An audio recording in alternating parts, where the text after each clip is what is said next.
Welcome to 2020. This is the Outdoor Rules Update.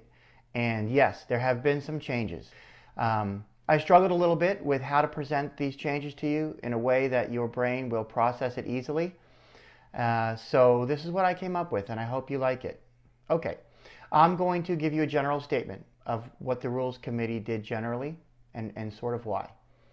Then we'll talk about on-field changes. Changes in the rules that are going to affect you the first time you and your horse get on the field. Okay? And then we'll talk about off-field changes, which are host tournament committee elections and tournament rules, that sort of thing. So let's get started. Generally speaking, the Rules Committee for 2020 cleaned up a lot of language in the rules, and they clarified some consequences for some rules violations. For example, what would be the consequence for playing a horse that's already played for another team in the tournament? Okay, nobody really knows. Well, they cleared it up. Okay, the Rules Committee merged the international rules into the regular rules. And they did this by offering elections or choices that the host tournament committee can make before the tournament, and some umpire discretion with some of the rules. So between host tournament committee choices and umpire discretion, the international rules and the regular rules are now the same, with some choices. So you can make choices each tournament that change it either more towards what international used to be or more towards what USPA domestic rules used to be. Okay? So there are no more international rules in the United States of America. They do not exist. There's just the regular rules and some choices. We're going to go over those. The Rules Committee adjusted some of the handicap rules for certain levels of tournaments. One of the biggest things they did is they're requiring all the players and umpires to have a safety-approved helmet. NOCSAE is the acronym for the safety organization that approves this helmet. So we'll talk about that, and eye protection for some players under 18, for all players under 18. Okay? So they also reduced the time between the periods, and they reduced the time you can take out for injury, but they left in some umpire discretion there for below eco polo. They added time limits to dead ball plays. So now you only have a certain amount of time to take a knock-in, to get to the throw-in, and to take your penalty shots. They did that so umpires could be extremely fair in making these calls when there's a delay of game situation for a throw-in or a knock-in or a penalty shot. Okay, and we'll go through that. They added a third yellow card. Okay, so you can have one yellow card, two yellow cards, and a third yellow card, and then get your red card, if you're so inclined. Gives the umpires a little more discretion there, and that's always a good thing because umpires can always go right to a red card if you're in that sort of state. And they clarified penalty box procedures. So what happens when you get your yellow card? Where do you go? What happens if you leave early? That sort of thing. Okay. Missed executions of penalty shots are now much more severe. And dead ball plays like knock-ins and change of possession, missed executions are more severe going into 2020. And they codified some things that we already do. Codified meaning put into the rules. Things that we already do, like playing the advantage. Things we umpires already do, like playing the advantage and calling dangerous riding without giving a yellow card. We used to have to say improper riding. Now we can say dangerous riding, and it's up to us whether we give a yellow card or not. So anyway, generally speaking, that's it. That's all they did. Okay. With that said, the specifics are more specific. So let's get into that. On-field rules changes. These are the changes that are going to affect you when you get on the field. By January 1st, 2021, you're going to have a NOCSAE approved helmet. The staff and grooms and people who are warming up the horses and things like that, they don't have to have NOCSAE approved helmet, just a regular helmet with chin strap in place. So this is just for players and umpires. Okay, if you're under 18 years old, first of all, lucky you. Second of all, you're going to have to wear some kind of eye protection. My guess is goggles will do the trick. No specific requirement of what type. The goggles that you like, that look good on you, go for it. Face mask. That is also eye protection. But be careful with the face mask. It has to be a NOCSAE approved face mask. In other words, whoever made your NOCSAE helmet needs to be the manufacturer of your face mask, and it needs to be installed according to their specifications, either by the manufacturer, by the vendor, or according to their specifications, if you can do that. If you put an aftermarket face mask on a NOCSAE approved helmet, it is no longer NOCSAE approved. So remember that when you're dealing with face mask, okay? Goggles, no problem. Face mask, be careful. Okay, you also need to wear whites. It's in the rules. Who knew that it wasn't? Everybody wears them. You need to wear boots, and either boots or half chaps that cover your calves. So they want from your knee down to be covered by some kind of leather. Boots and half chaps are just real boots. I'm guessing this is for the kiddie polo. That'd be my guess, because a lot of those kids, they just wear like a little paddock boot and nothing else. Can't do that anymore. If it's a USPA sanctioned event, can't do that. Okay, you're going to need to know your host tournament elections, and we're going to go over them in the next section, in the off-field rules changes, because those are going to be the rules for your tournament, because your host tournament committee can pick and choose to a certain degree what rules are going to apply. There's rules, and then there's alternate versions of those rules, and they'll make a choice between those two. We'll go over them, not to worry. Okay, the rules committee put these time limits in play. So for a knock-in, once the umpire says play, you have 10 seconds, and the umpire will count this out, 1, 1,000, 2, 1,000, 3, 1,000, so forth, to go ahead and knock the ball in. If you do not do that, it's a delay of game. It'll be a penalty 4 for the other team. Not a penalty 2, not a throw-in perpendicular to the end line, which everybody hated. It's gone. That doesn't exist anymore. Good thing. It'll be a penalty 4. Penalty shots. The umpire says play. You have 20 seconds to execute the penalty shot. That's a long time. Otherwise, you're delaying the game, possibly waiting for somebody to change horses. So, 20 seconds and a penalty shot. If you fail, it'll be a spot hit for the other team or a penalty 4 if it's inside the 60. Okay, so if you have a 5B, a 5A, whatever. If you have a spot hit inside the 60-yard line going the long way, and you don't play it within 20 seconds of the umpire saying play, we're not going to give them a 30 or a 40. It's going to be a 4. Okay, because it's not that severe of an infraction. Throw-ins. Once a goal is scored and you go back to the throw-in, you have 25 seconds to get there. If you don't get there in time, and you don't have a good reason for not getting there in time, they're just going to throw the ball in without you. If you have a good reason, you're the guy who scored the goal or the girl who scored the goal, and your horse took a large loop because you were running really fast, we'll blow the whistle and wait for you. Umpire discretion. These time limits, players, listen to me. This is the amount of time it takes to do these things anyway. We counted it out, and the rules committee wanted to know how much does it ordinarily take. And this is how much it ordinarily takes. And actually, this is a little longer, so it's pretty generous. The only reason they wanted time limits in is so we can be fair from one team to another. You know, in the beginning of the game, if we're taking 10 seconds to do a knock-in, and in the end of the game, one team is up by a goal and that team is taking 20 seconds, that's not fair. They're delaying the game. So they wanted some standards, but these standards are what you're already doing. So if you go out there and you play polo normally, you won't have an issue, okay? They reduced the time between chukkers to 3 minutes and halftime to 5 minutes. However, the umpire has discretion in under 8-go polo to wait a little longer. It takes a little longer than 3 minutes in 2-go polo, let me tell you. But that's okay. This is not a free card just to take all the time you want. Your umpire is gonna run you on this. But anyway, so if it's 8 goals and above, you better have a groom and get changed in 3 minutes, because when everybody's back, they're gonna want to throw that ball in, or you'll get a delay of game call. Okay? Injury timeout, 10 minutes. It was 15. It's 10. And you only get it once per injury. That hasn't changed. I'm just reminding you. So if your back hurts and you take a 10-minute timeout and then you carry on and next chukker your back hurts again, same injury.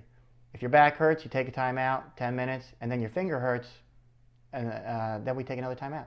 So 1 per injury. That hasn't changed. It's just went from 15 to 10. If you're noticing anything, the international rules are getting incorporated in the regular rules. That's what these are.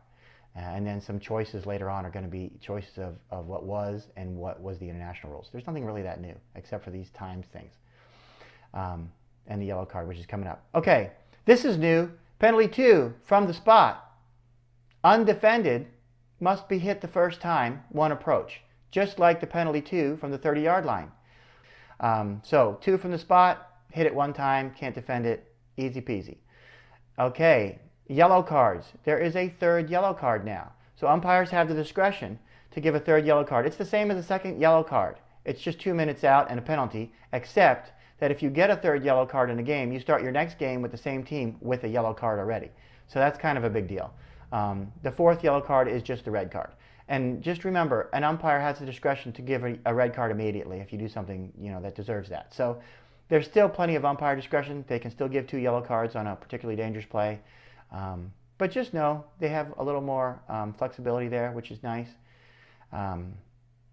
But no one gets yellow cards anyway because you all are gentlemen and ladies on the field. So we don't have to worry about that. But you should know. Okay, leaving the sarcasm behind, the penalty box. Wherever the penalty box is or wherever you're supposed to go according to the club management for the penalties, if you leave the penalty box early, say you have a 2-minute penalty and you leave at a minute and a half, okay, there's going to be a whistle blown and you're going to be a penalty against your team and you're going to be sent back to the penalty box to finish your time plus an additional 2 minutes and the possibility of another yellow card if you did it not innocently. Sometimes it's done innocently. Okay, but if it's not done innocently, you're risking another yellow. Okay, so you'll have to finish your time, then you get 2 more minutes. So stay in the penalty box until your time is up. Okay, it's a good idea. If you're in the penalty box and the game ends and you have 10 seconds or 20 seconds or whatever left on your penalty, on your 2 minutes, you will begin the next game with that same team in the penalty box to finish your time. Okay. That won't count for if you get substituted. That doesn't count for the substitute. Substitute's an innocent bystander here. Okay, so know that. If you haven't seen a trend yet, the USPA is really sick of bad behavior, and this is making it much more severe, and it's going to carry over to your next game. So get the message. Okay. Okay. Missed executions are now much more severe on penalty shots. So missed execution on a penalty shot by the team that fouled. We're just going to move it up to the next line. So if it's a 4 and you miss execute, now you have a 3 against you. Before we just re-hit it. Not anymore. Okay, know that. So know your proper place to be when penalty shots are being hit. Missed execution on the hitting team is a spot hit or a penalty for the other team, depending on where you are. It's a spot hit, generally speaking, but if you're inside the 60 and you miss execute, say on a penalty 5, it'll be a 4. It won't be a 2 or 3. Okay? It used to be a throw-in. So they're much more severe on the missed execution. So know that. Know and have your team know where they're supposed to line up. If the umpire allows the teams to line up the wrong way, in the wrong direction, everybody in the wrong direction, then we keep that direction, and that is the way you're going until a goal is scored or the period ends. And that's just a clarification. That's how we always did it and how we were always supposed to do it. But now they just put it in there. Sometimes we would realize it and then change it before a goal was scored or the period ends. Okay, and that's just too confusing. So now, if we let you line up the wrong way, that's the way you're going until we change it. And we won't change it until a goal is scored or the period ends. Okay? And that is it for your on-field immediate changes that are going to affect you immediately. That's not too bad, right? Not too bad. Kind of what we're already doing. The part that I left out was the host tournament committee decisions and elections. You'll need to know those, but those are going to change for every tournament. So let's go through them. First, we'll talk about tournament rules and changes. So here we go. Off-field changes and alternate rule elections. Okay. If you're playing 3-goal polo and below, your highest rated player cannot exceed the upper handicap of the event limit by more than 1 goal. So if it's a 3-goal event, you can have a 4-goal player but not a 5. If it's a 2-goal event, you can have a 3-goal player but not a 4. Okay? Simple. Easy peasy. If you're playing over 6-goal polo, you can only have 1 negative rated player per team. If you have to do a substitution for an injury or something like that, that's okay. Doesn't affect subs. But that was 4-goal polo. Now it's 6-goal polo. Okay? So now if you're playing in the 4-goal out in California, you can have 2 negative rated players per team. And that helps a lot of people. So anyway, know that. if a horse plays for more than one team in a tournament, that's against the rules. What is the consequence if somebody protests that? You forfeit the game. That's the consequence. So that's a pretty big consequence. I think that's what it was all the time, but nobody really knew. So now we know. Now you know. Okay, now let's get into the good stuff. Whatever. Host tournament committee elections. Okay, so what's happening here is your host tournament committee is going to have to decide on about 10 things. Okay, and I'll have them listed behind me and also in the host tournament committee section of the rules. I'm changing all the rules that these affect, so all these rules are updated. You can go to each individual one for more specific explanation. But what's happening here is the Rules Committee has given the host tournament committees the power to choose different rules. And basically what they're choosing between is how things are domestic rules or international rules. So if they make all the choices more towards international, it's going to look just like the international rules. Otherwise, it'll look just like the domestic rules or a combo of both. But you'll know what they chose before you start because they're supposed to tell you. They have to tell you by rule before the tournament starts. Okay, so let's get started. The host tournament committee has to investigate player eligibility. It's their responsibility to make sure everybody's eligible to play. That's Rule 2C. The host tournament committee must disseminate all variances that they have for the tournament. So if you get a variance on any of these rules, which is pretty common, the host tournament committee needs to do it in writing, signed by USPA authority, and needs to tell all the players and teams before the tournament starts what that variance is, and the umpires, of course. That's Rule 11B. Okay, the host tournament committee must designate safety side zones of 10 yards on the fields that are going to be played on for the tournament. Rule 12B. All right, that's easy. That's just duties they have to do. Now let's talk about some choices they have to make. Rule 14 and alternate Rule 14. This has to talk about the last period, how it works. So here it is. Rule 14 hasn't changed. If the host tournament committee chooses the regular Rule 14, the last period, the 30 seconds of the last period plays out until a goal is scored or time is out, just like we've been doing this last year. However, if the host tournament committee chooses alternate Rule 14, and they can only do it for 8-go polo and above, the last period will end at 7 minutes unless it's tied.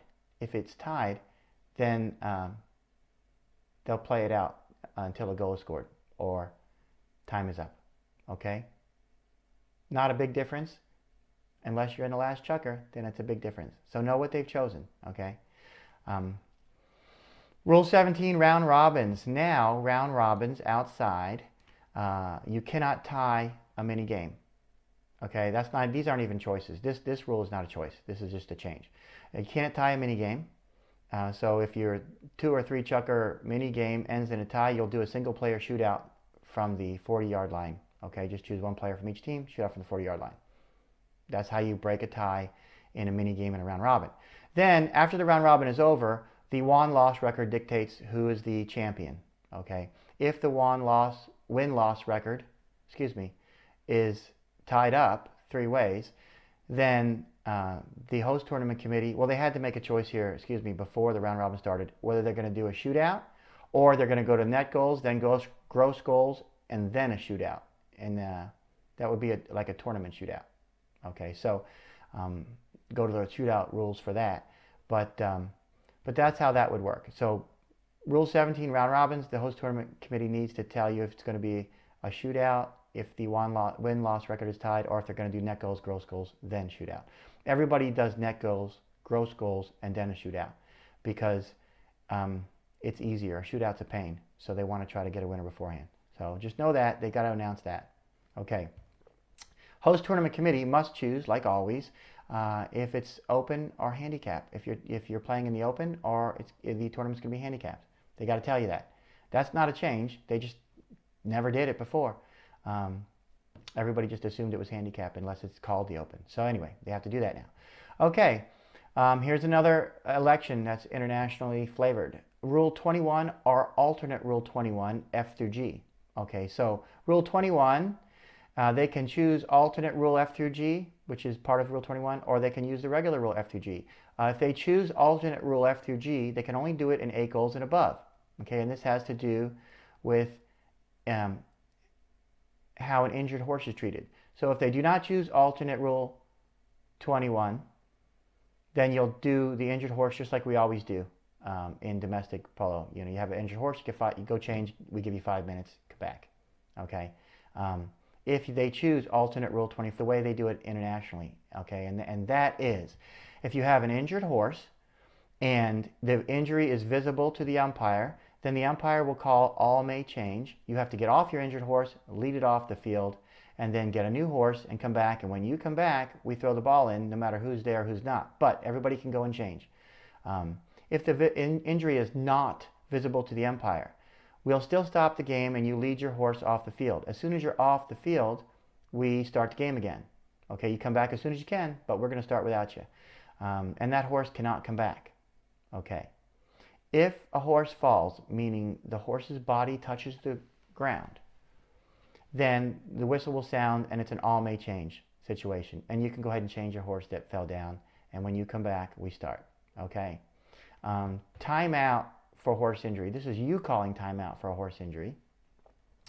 Let's say in the middle of the chukker, you say, timeout, my horse is injured. The umpire has the discretion to call that or not to call that. Okay. The connotations are obvious.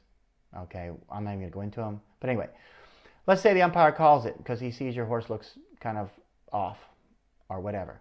You get 5 minutes to change, but you have to lead your horse off the quickest route possible. So get off your horse, take him right to the sidelines, have your groom meet you over there.